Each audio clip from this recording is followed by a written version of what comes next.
Abramos a Bíblia Sagrada no livro do Gênesis, capítulo número 22. Gênesis, capítulo de número 22.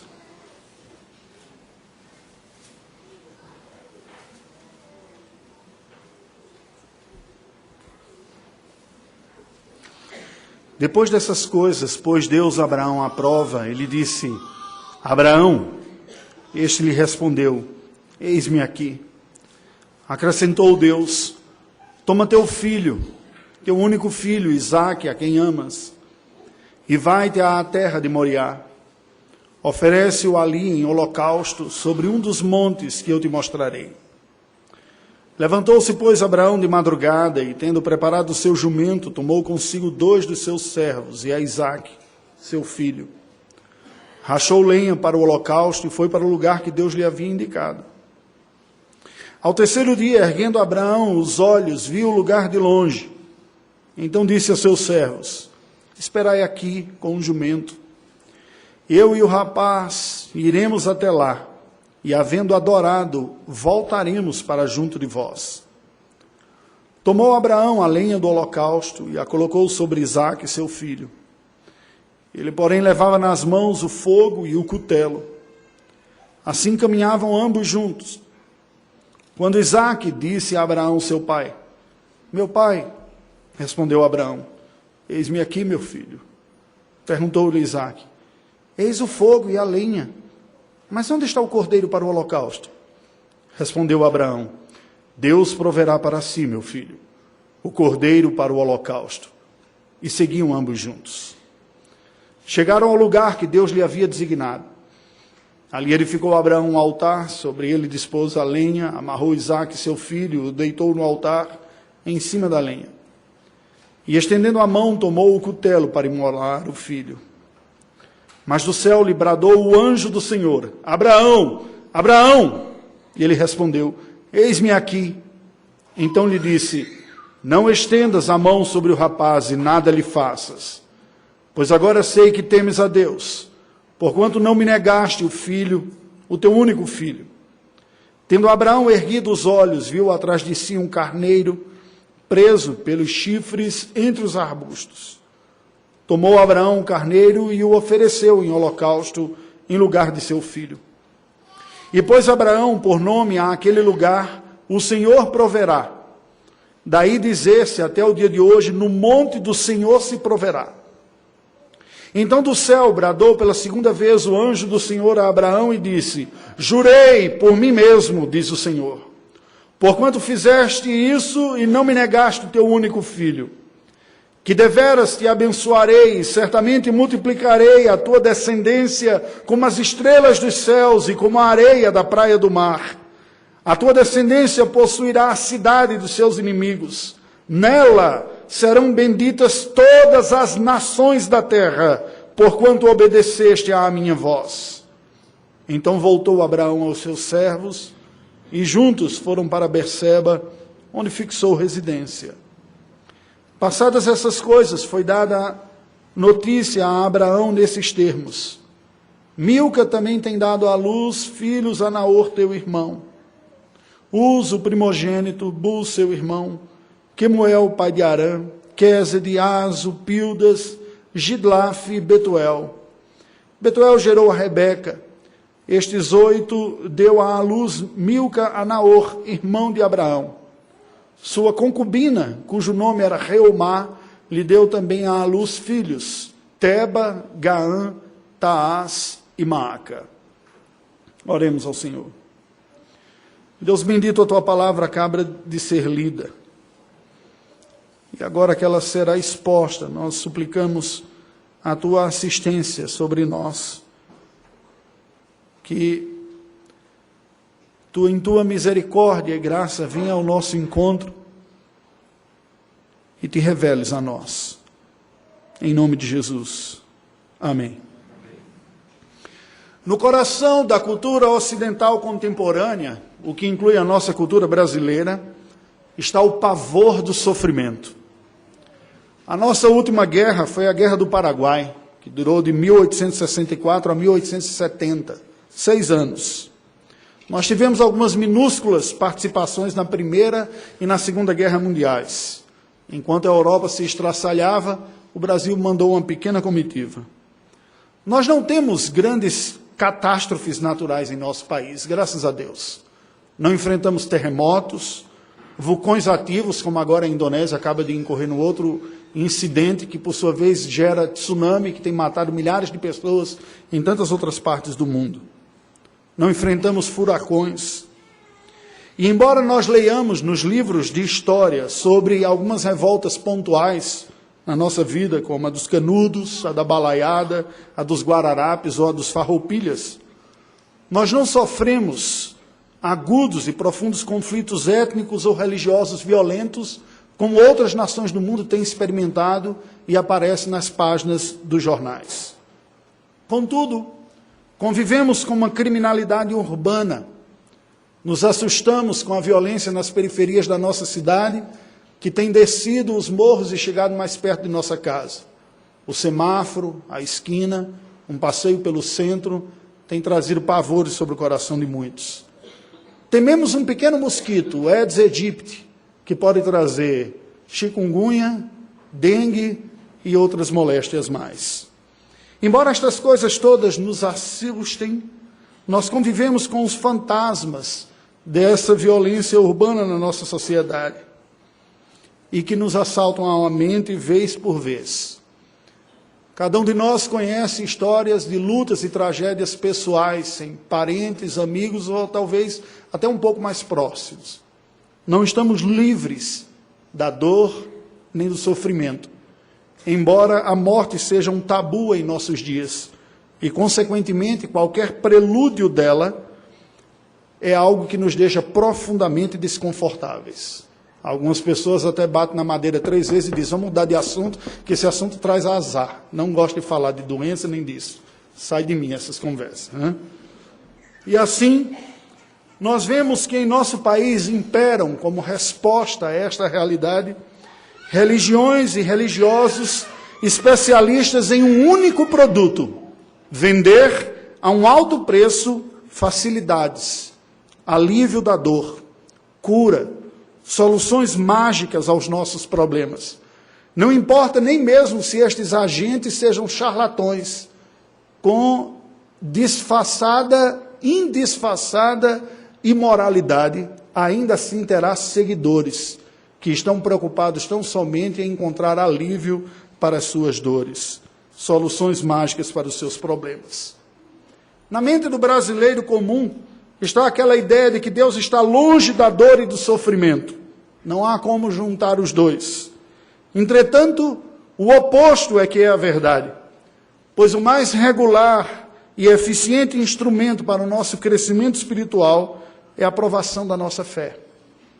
Como filhos do nosso tempo e da nossa cultura, isso passará necessariamente pela dor e pelo sofrimento, que é o que mais tememos.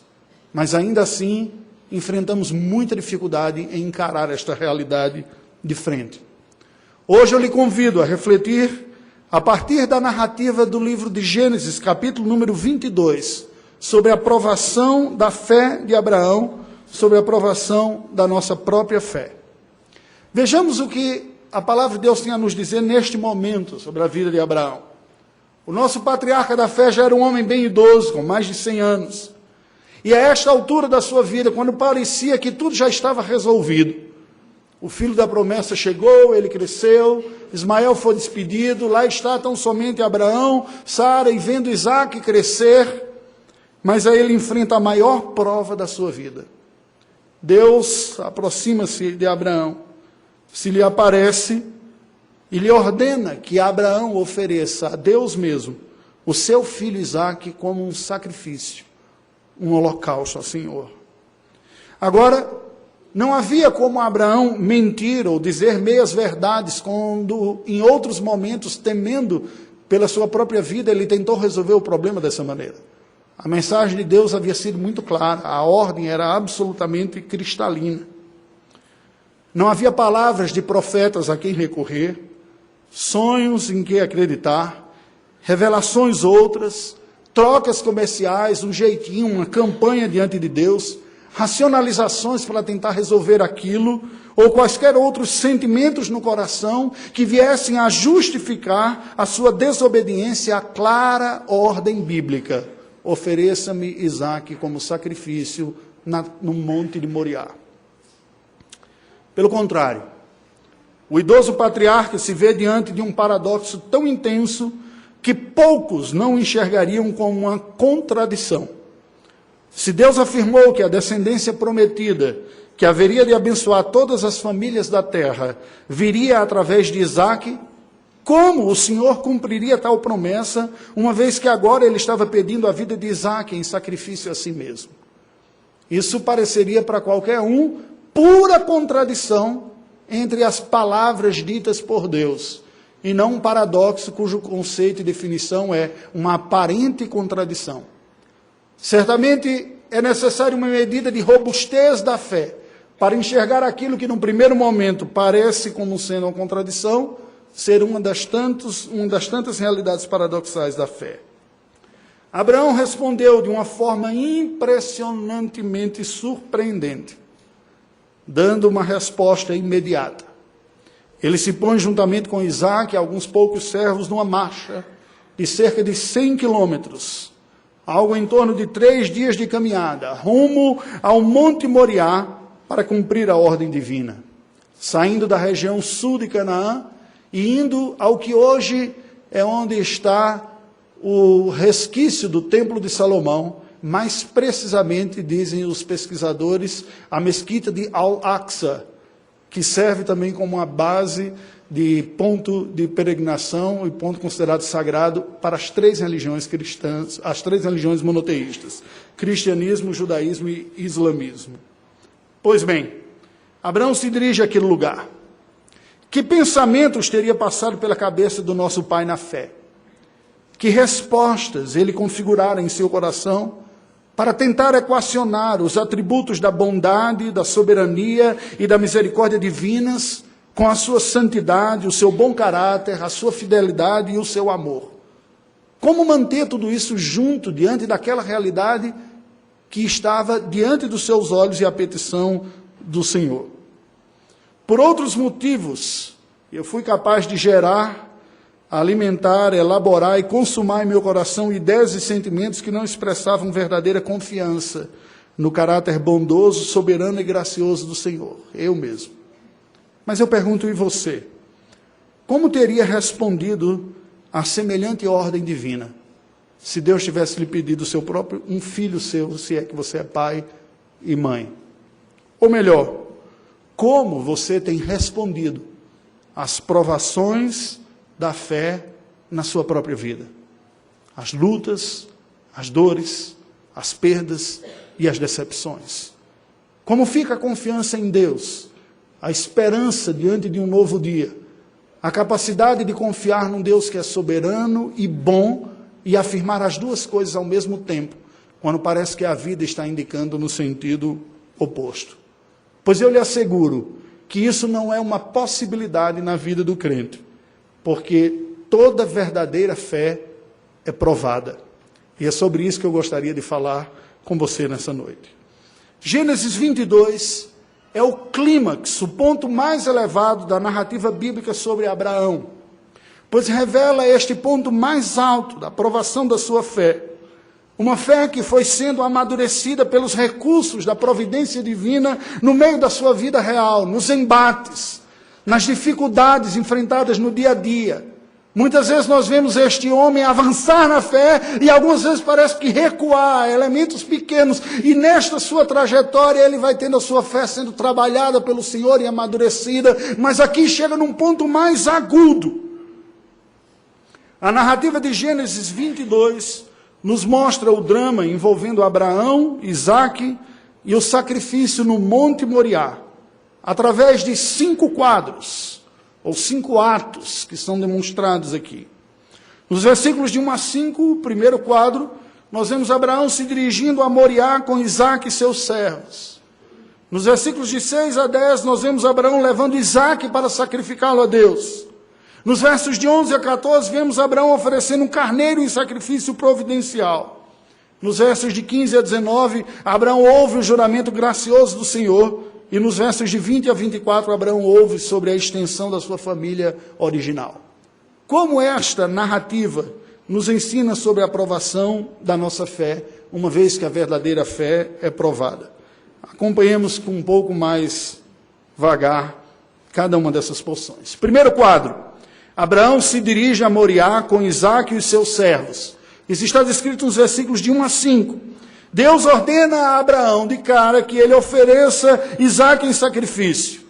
E a palavra de Deus nos diz que prontamente Abraão se levanta de madrugada, preparou tudo e foi para onde Deus mandou. Abraão ordenou aos seus servos a ficarem às bases do monte e aguardassem o retorno dele e do seu filho Isaque. Ora, por que será que Abraão falara isso? Será que ele estava dando uma desculpa meio branda? Ele não falou claramente o que acreditava, ele achava mesmo que Isaque iria morrer e não disse para não ser impedido talvez pelos seus próprios servos? O texto que nós lemos abrindo o culto desta noite nos diz que não. Havia no coração de Abraão a certeza de que ele teria Isaque diante de si. O que nós vemos aqui é a provação sobre o coração de Abraão. Qual era o lugar de Isaque na realização daquele homem? O que Isaque representava para ele? Como um semita, a honra, a dignidade, a herança e o valor de um homem era medido pela sua descendência. Contemplar Isaque, tomá-lo nos braços, vê-lo crescer como um sinal da graça de Deus, a prova da evidente fidelidade do Senhor em trazer à existência um filho que de outra maneira não existiria, pois foi um fruto miraculoso, certamente trouxe muita alegria ao coração de Abraão. Tendo ele despedido Ismael, um adolescente já maduro, agora estava tão somente com Isaque diante de si. Que lugar Isaque ocupava em seu coração? Esta pergunta é que está em xeque quando Deus diz a Abraão, ofereça a mim Isaque em sacrifício. Mas como assim? Isaque é o meu filho, aquele que o Senhor prometeu, me deu de forma gloriosa e sobrenatural e miraculosa. Ele é a minha realização, é através dele que tudo aquilo que o Senhor prometeu para mim vai se realizar. Abraão olhava para Isaque e muito seguramente poderia ver nele, via nele, enxergava nele o cumprimento das promessas de Deus. Mas qual era o lugar que Isaque ocupava no coração de Abraão? Queridos, não é preciso ser psicólogo nem ser muito inteligente para pensar o peso da projeção que nós fazemos sobre os nossos filhos e as expectativas que nós criamos em torno deles. Quantos não são os pais que estragam seus filhos porque querem poupá-los dos sofrimentos e das lutas que tiveram na vida, tentando facilitar e não entendendo que foi precisamente essas lutas que os tornaram as pessoas maduras que elas são hoje? Quantos de nós não projetamos e não esperamos que os nossos filhos deem e se desenvolvam aquilo que nós não conseguimos desenvolver, porque os recursos e as oportunidades que tivemos foram menores. E nos desdobramos para oferecer melhores condições para os filhos, na expectativa de que eles vão muito mais do que nós fomos.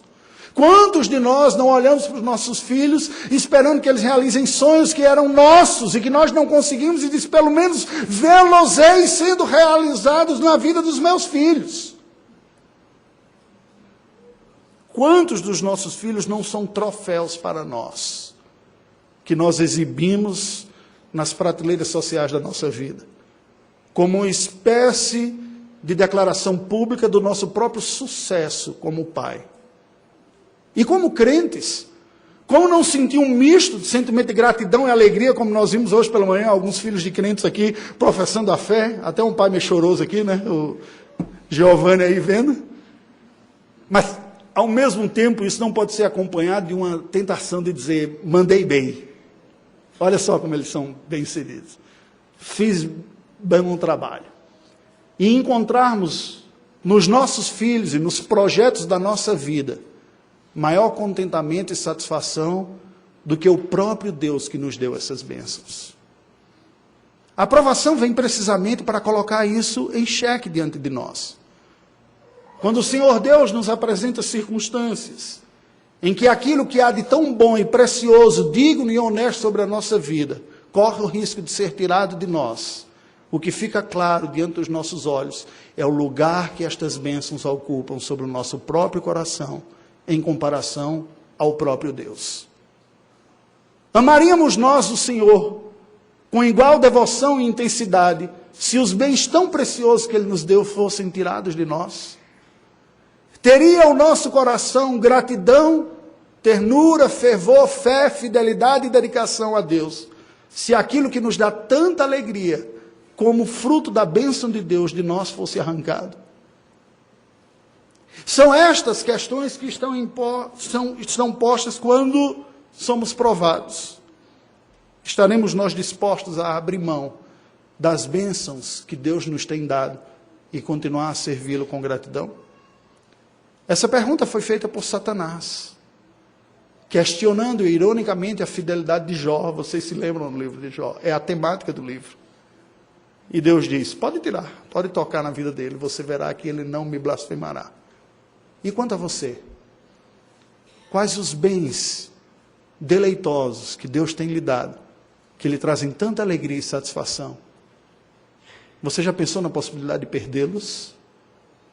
O que isso geraria no seu coração e na sua vida? Nos versículos de 6 a 10, nós vemos Abraão levando Isaque para sacrificá-lo. Realmente ele estava disposto. Isaque, a lenha, o fogo e o cutelo, tudo isso junto. E Isaque, percebendo aquela situação toda, mas notando a falta daquele que haveria de ser sacrificado, disse, pai, onde está o cordeiro para o sacrifício? Talvez um inocente menino, provavelmente com a idade ainda pequena, tudo indica, não ter entendido aquela situação toda. E a resposta de Abraão é ainda mais surpreendente. Ele diz, Deus proverá para si, meu filho, o cordeiro. Abraão, no entanto, prepara o próprio Isaque e o coloca no local do sacrifício onde Deus havia ordenado para que ele fosse oferecido.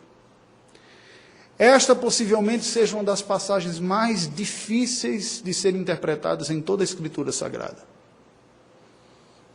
Porque há um perigo étnico singular aqui na provação de Abraão quanto ao sacrifício de Isaque.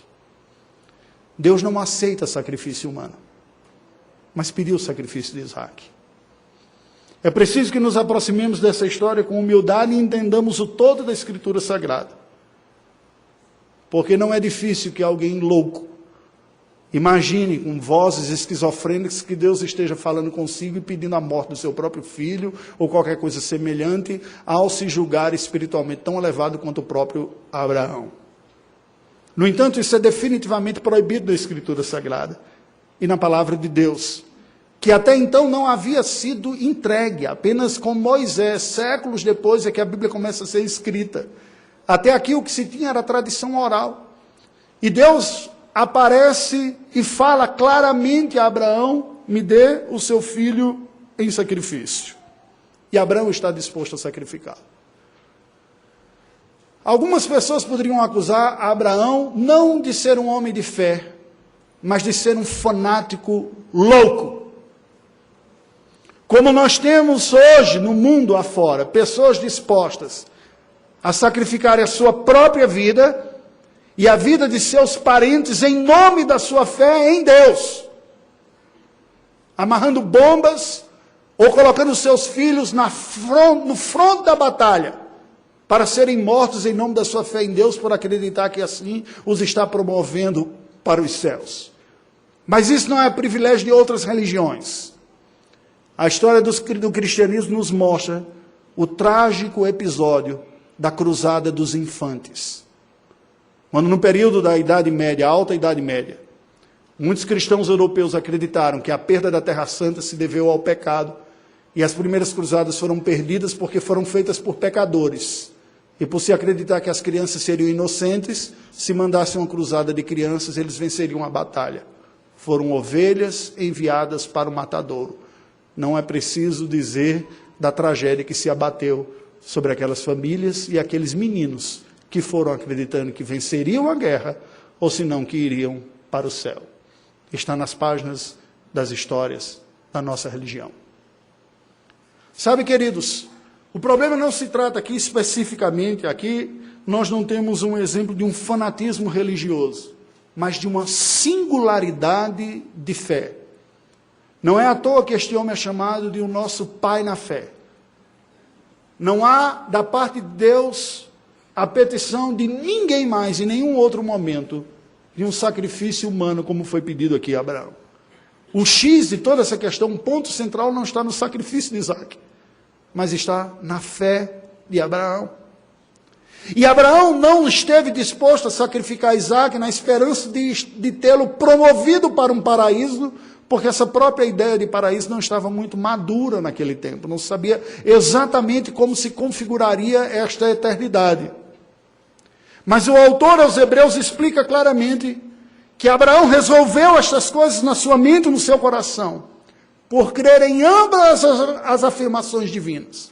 O Deus que falou, ofereça a mim o seu filho Isaque em sacrifício, foi o que disse, em Isaque será chamada a tua descendência, ele será o pai de muitas nações, é através dele que virá.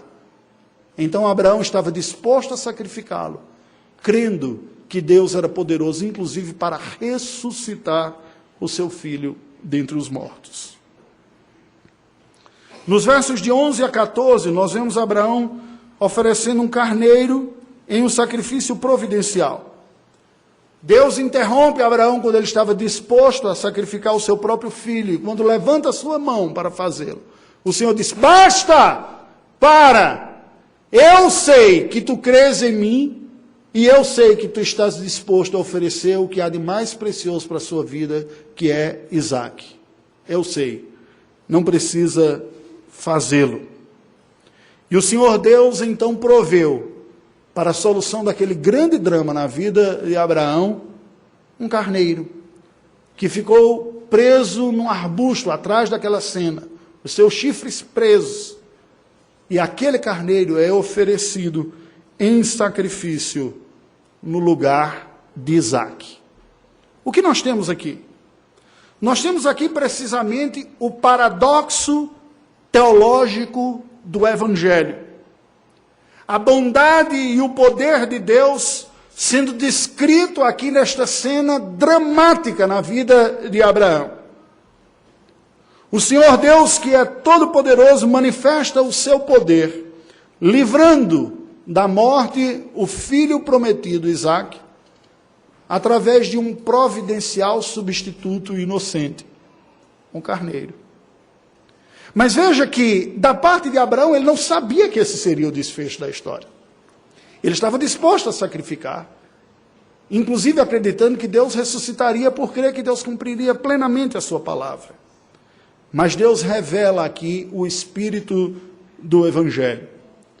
Ele livra da condenação e da morte os seus amados por um substituto inocente em seu lugar. O que é isso, senão o Evangelho de nosso Senhor Jesus Cristo? Tipificado e dramatizado no alto do monte, no monte de Jerusalém, que alguns séculos depois, 1500 anos depois, 1900 anos depois, viria o sacrifício do verdadeiro Cordeiro de Deus, que tira o pecado do mundo. O mesmo monte que teve como tipo a cena do sacrifício do Cordeiro, agora tem o verdadeiro Cordeiro, capaz de livrar não apenas da morte passageira, mas da morte eterna, e libertar da condenação dos pecados não apenas um filho de Deus, não apenas um filho de Abraão, mas todos os verdadeiros filhos de Abraão que nele creem, que olham para o Cordeiro substituto que Deus providenciou como sendo a sua salvação e creem nisso. Ali foi, naquele mesmo monte, que Deus providenciou isto. É este paradoxo teológico de se esperar e crer que Deus é capaz de, da morte tirar a vida, de onde tudo parece negro, sem sentido, e apenas expressando fim e condenação à vida e à vitória sobre o mal, sobre a maldade e sobre o pecado. Aqui não se trata apenas de um tipo do que ocorreu na cruz do Calvário, mas se trata de uma encarnação, de uma lógica que só Deus tem, a lógica do Evangelho, que é trazer vida através da morte, que é produzir melhoras através da dor, que é usar o sofrimento e a angústia para trabalhar nos seus, para que eles saiam de lá melhores, mais maduros, mais crentes e testemunhas de um poder inimaginável, se não tivessem trilhado esse caminho. Percebem um paradoxo aqui? Se ao mesmo tempo isso aponta para a realidade histórica da obra de Cristo Jesus na cruz do Calvário, por outro lado, esta obra histórica de Cristo Jesus é uma expressão deste modus operandi de Deus, de produzir vida por meio daquilo que a gente só vê morte, de trazer bem através daquilo que a gente não vê bem, mas sente como mal e como dor, de fazer produzir a glória, a esperança e uma nova realidade através daquilo que machuca. Deus faz isso e tem usado isso ao longo da história. Deus trará a vida da morte. Deus trará a esperança do desespero. Deus trará o conforto a partir da dor. Deus trará a luz das trevas, porque Ele é o único que é capaz de dizer: haja luz, e onde só havia trevas, luz brilharam.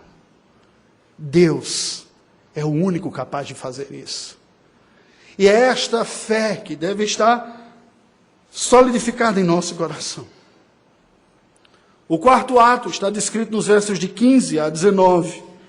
Nós vemos agora Abraão ouvindo o juramento gracioso do Senhor. O anjo do Senhor faz um juramento por si mesmo. E o autor bíblico do Novo Testamento diz que, não havendo ninguém superior por quem jurar, Deus jura por si mesmo.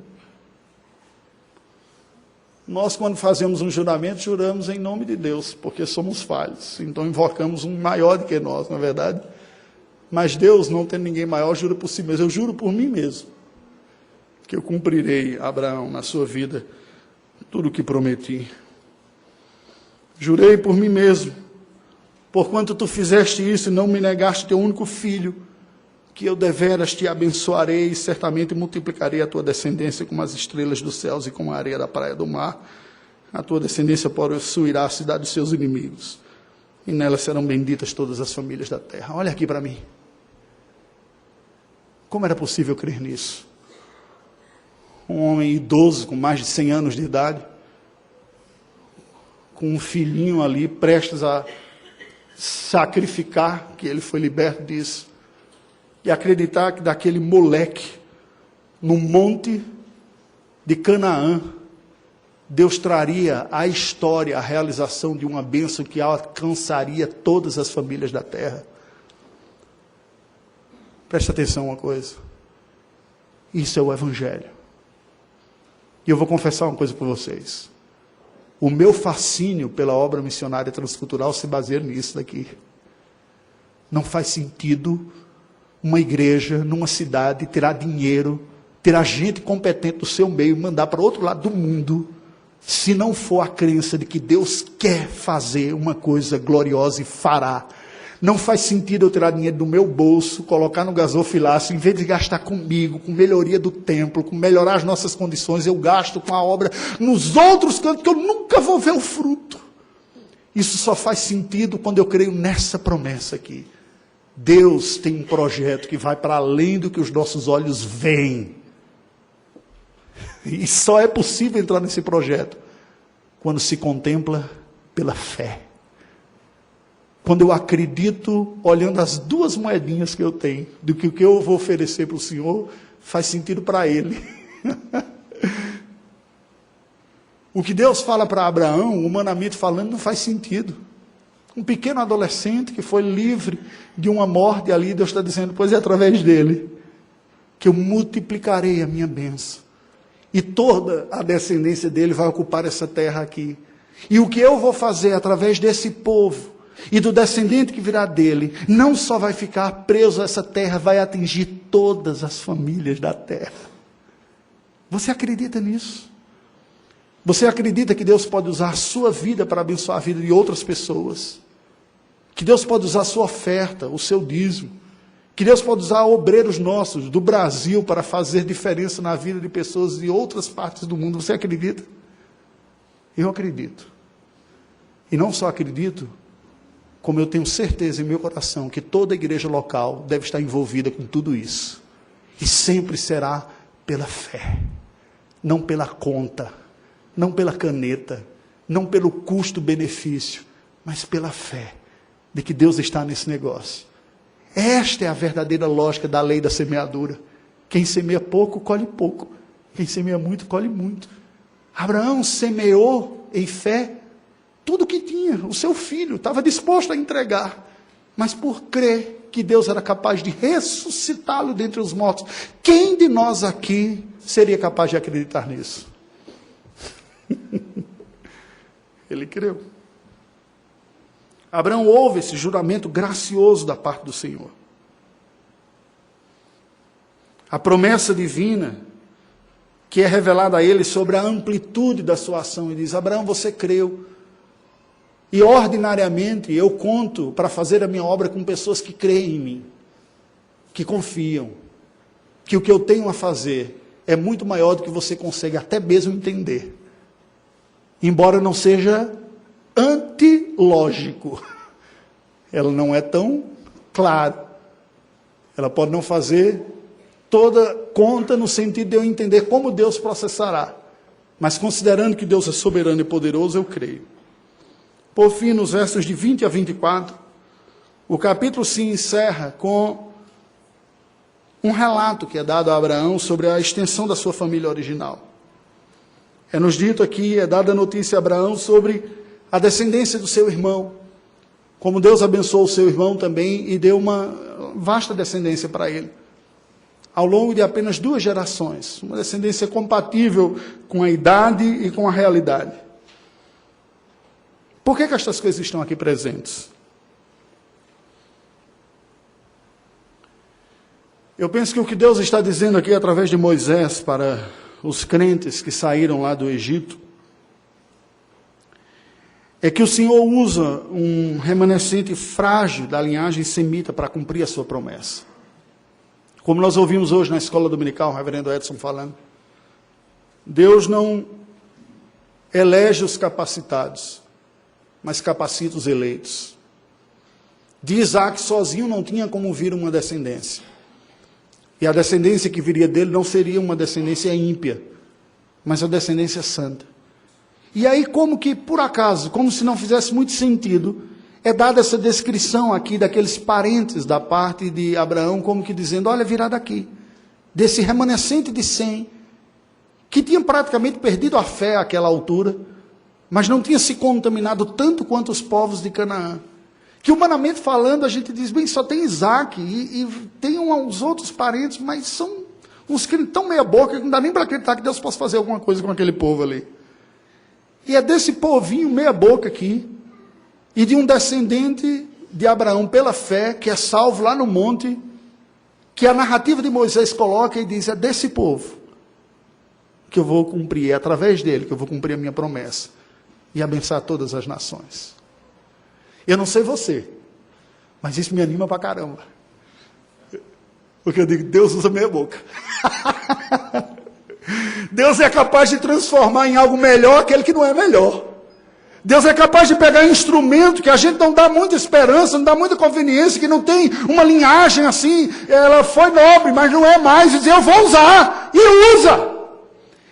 E transforma, e capacita. Ao seu tempo.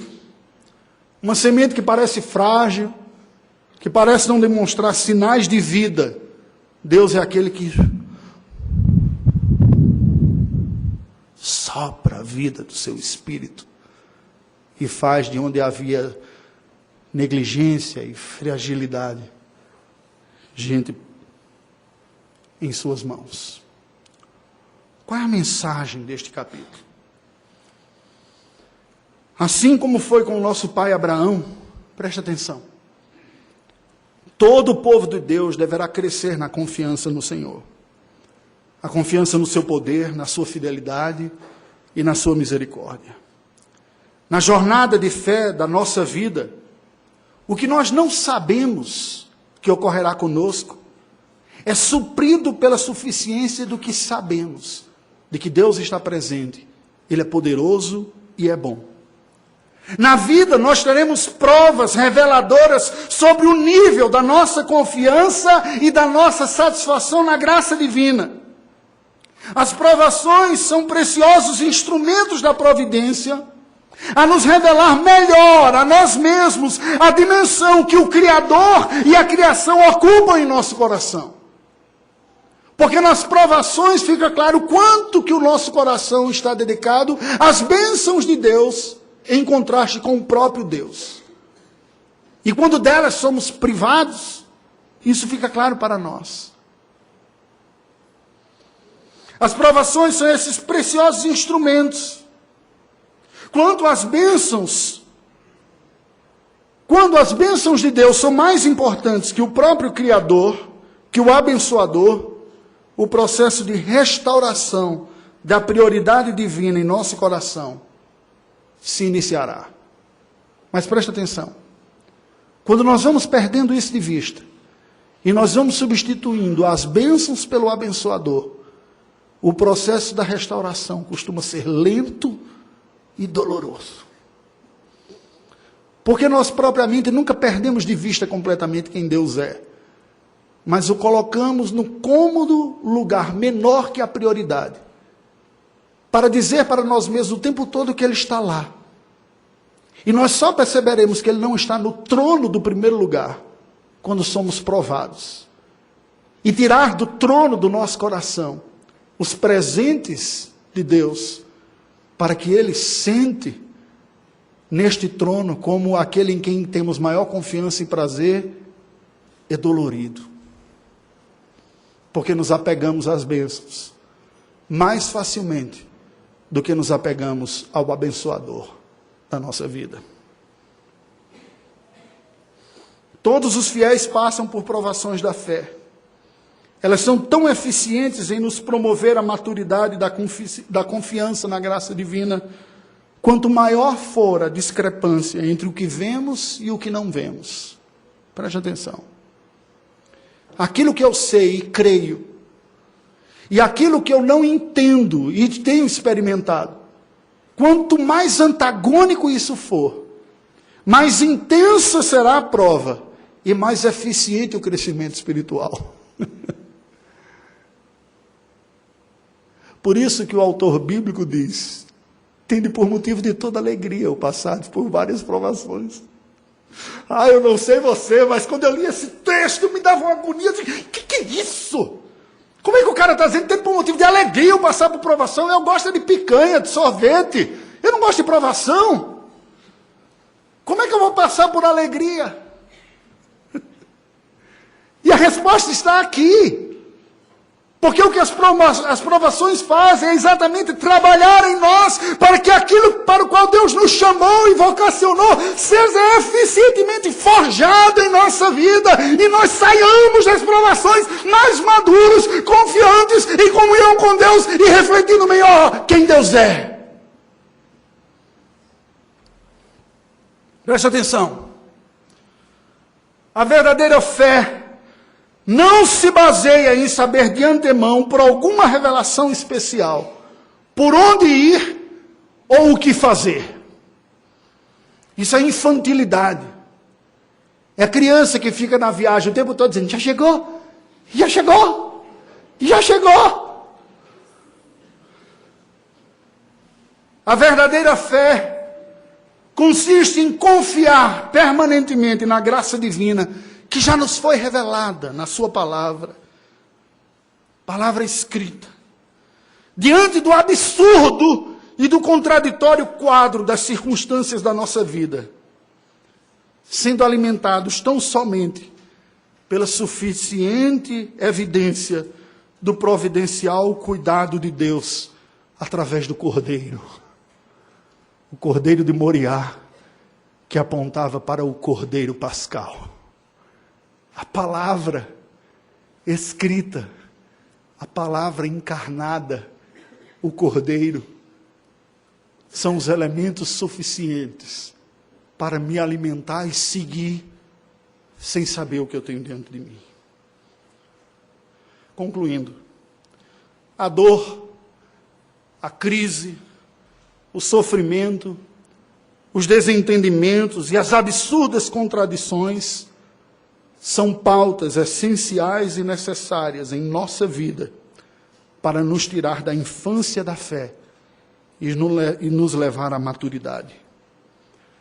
A dor tem sido a peneira da igreja, pois revela onde está o nosso coração, para que nós cresçamos melhor na confiança e na satisfação, na graça daquele que não aflige à toa nenhum dos seus filhos, e nem revela antecipadamente o fim da nossa prova. Fuja das infantilidades que querem saber tudo. Basta a mim e a você o Cordeiro, a prova de que Deus sempre proverá para si o Cordeiro para não afligir desnecessariamente o seu povo. Curve a sua cabeça e vamos orar ao Senhor. Ó Senhor, nós somos uma geração desacostumada com a dor. Os recursos da Tua providência para a nossa geração, como a medicina, os analgésicos e o entretenimento, têm facilitado a nossa vida, nos aliviando as dores. Mas o efeito colateral ruim que temos experimentado é que nós não sabemos lidar com elas.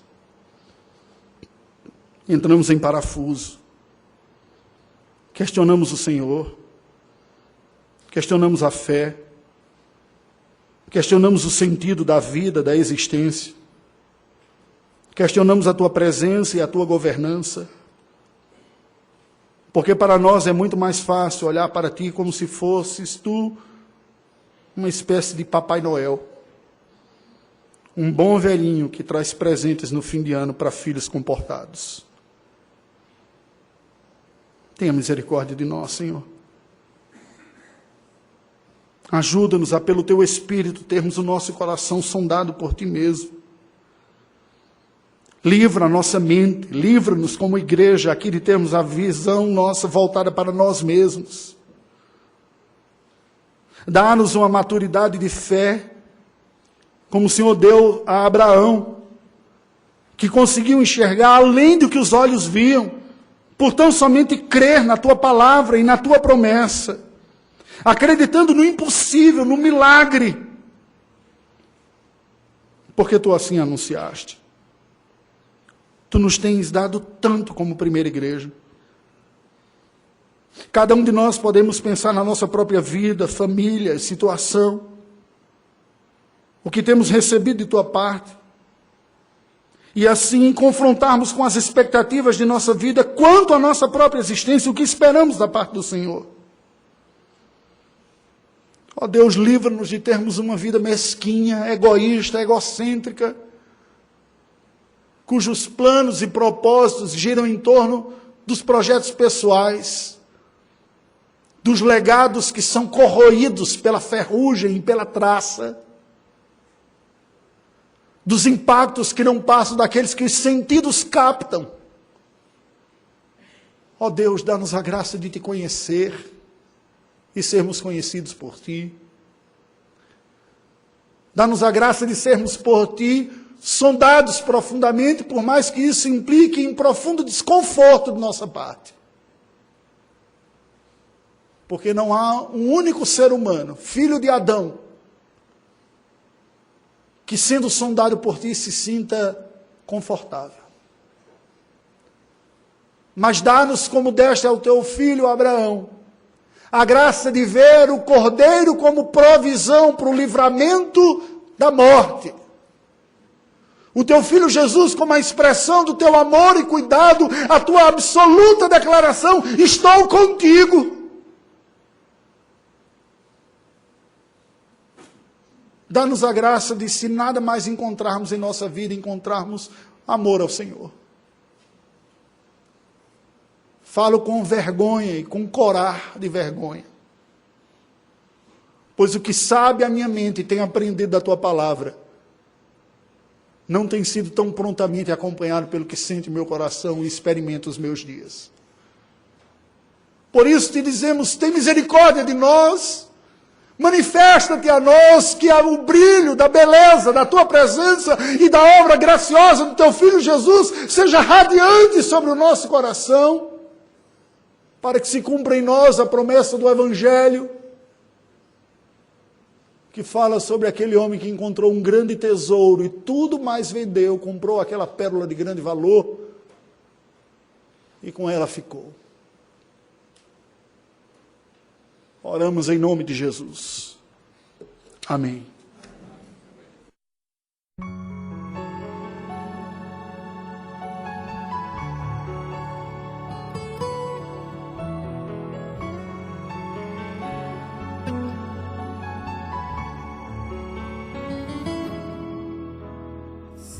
Percebeu que havia algo de errado com Abraão. O seu olhar dizia de sua dor, sua aflição. Um dia logo bem cedinho sai com Isaac viajar. Nenhum dos dois escondia a angústia e o pesar. Em casa, mãe sozinha pôs-se de joelhos a orar.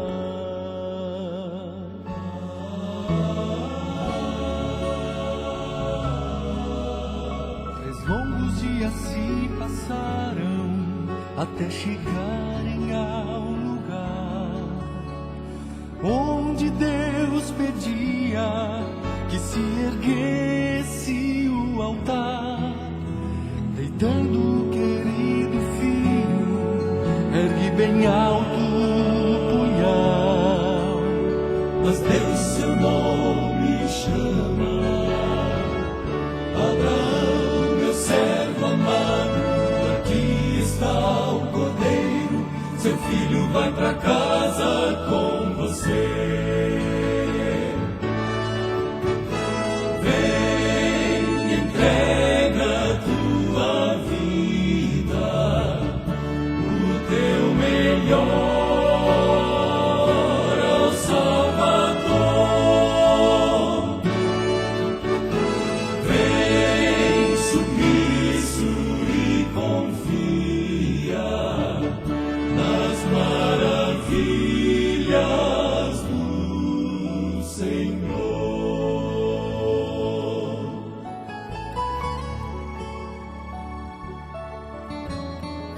Completa alegria e o coração obedeceu. Mesmo na batalha, a confiança não cedeu.